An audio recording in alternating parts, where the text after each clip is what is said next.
Hey, what's up, friend? It's Mixed by Adai from mixedbyadai.vision. And what you're seeing on the screen are two of those, of my favorite EQ plugins that you could possibly ever use. And they're two of some of the favorites that I've used. And those are going to be the Pultec EQs. You might have seen this EQ before, but probably don't know how to use it. And so I've created a series called The Power of the Pultec. I'm going to show you just how powerful this thing is on your mixes so that you can start using it just a little bit more. The Pultec was created around the 1950s, with the first version being called the EQ-P1.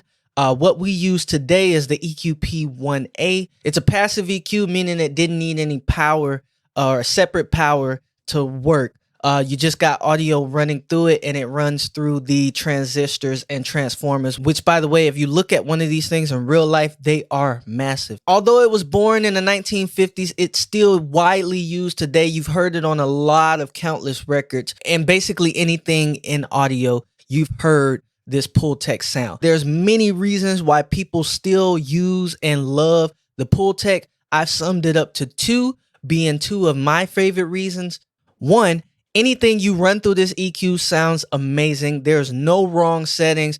You pretty much can get away with boosting this to oblivion, and it just sounds musical. It's a simple way to get a naturally pleasing sound. Number two is it was the first EQ of its kind to be able to boost and cut around the same frequency. So we'll explore a little bit more of that, but most people use it for what's known as the Pultec EQ trick. We'll get into a little bit of that later on in the series, but today I just want to show you how this thing works. First off, just running signal through this EQ changes the sound. The most noticeable change that you're going to hear is going to be about a dB boost. If that's something that bothers you, the Waves Pultec EQ, which is what I have here, has a gain knob, and all you would need to do is just turn this down by a dB or a dB and a half, and you'll get back to the original signal. I would say leave it as is, because this type of gain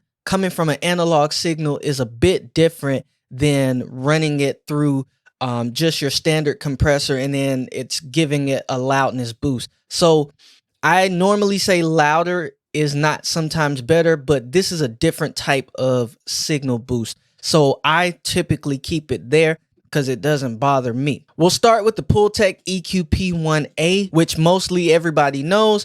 I'll show you how to exactly use this. We have quite a few knobs, but just know that you're only affecting the low frequency and the high frequency when it comes to the EQ-P1A. What you should be seeing now is how you should be splitting up this Pultec in a very easy way to see this Pultec. So with that said, just a side note, this EQ wasn't designed to be surgical, so you have a set amount of frequencies for both the low and the high end.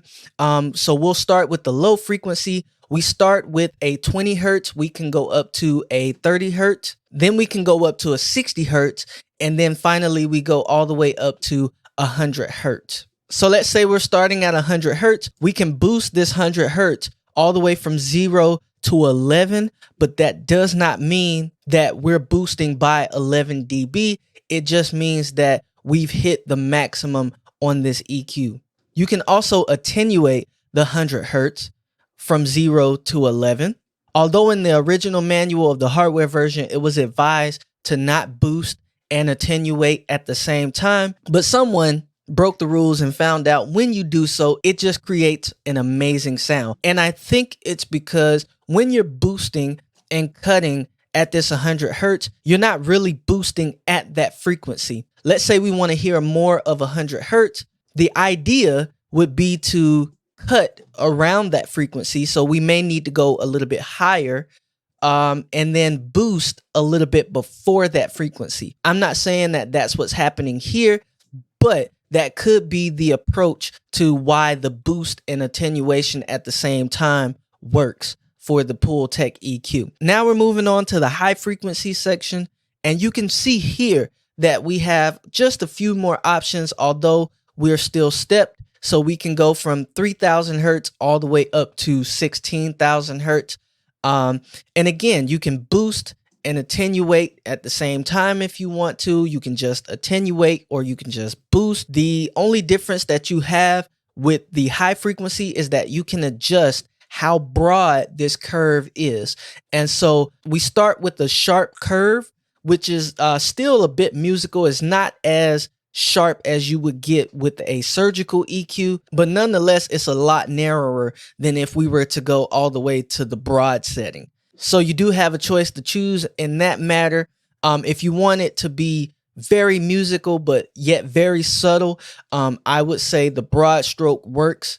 If you want it to sound a little bit more focused, I would go with the more sharp setting. Last but not least, if you do use the attenuation on the high frequency knob, you do have an option to control where that shelves off.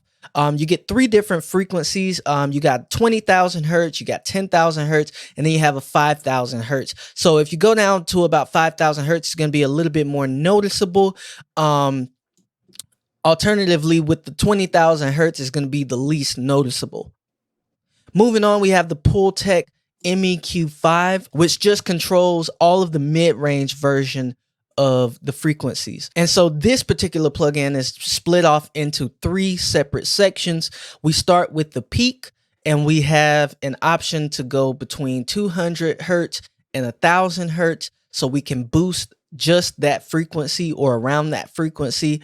And so if we set this to 500, we'd be able to boost around that area. And unlike the EQP1A, we don't have an option to dip that, except for when we go into the next section where we're specifically dipping a certain frequency. So in this range, we have the option to dip between 200 hertz to 7,000 hertz. And boosting this knob just attenuates that. Last but not least, we have another peak section, which we can now boost between 1,500 hertz and 5,000 hertz.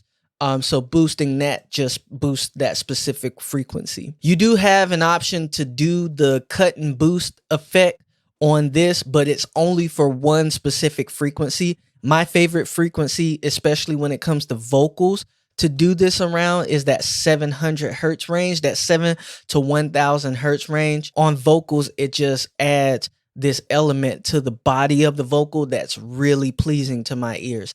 There's other versions of the Pultec EQ, but most plugin companies are going to be modeling these 2 versions, the EQP1A and the MEQ5. If you ever get a chance to try this out, just throw it on your mix and just see how wonderful and how powerful this is. And in the next few videos, I'm going to show you how I specifically use each one of these EQs for different aspects of the mix. So hopefully by the time you're watching this, it's playlisted and you can check out the next few videos. They'll be on the screen and in the link in the description below. I've been mixed by 8i. You've been wonderful. Until next time. Peace.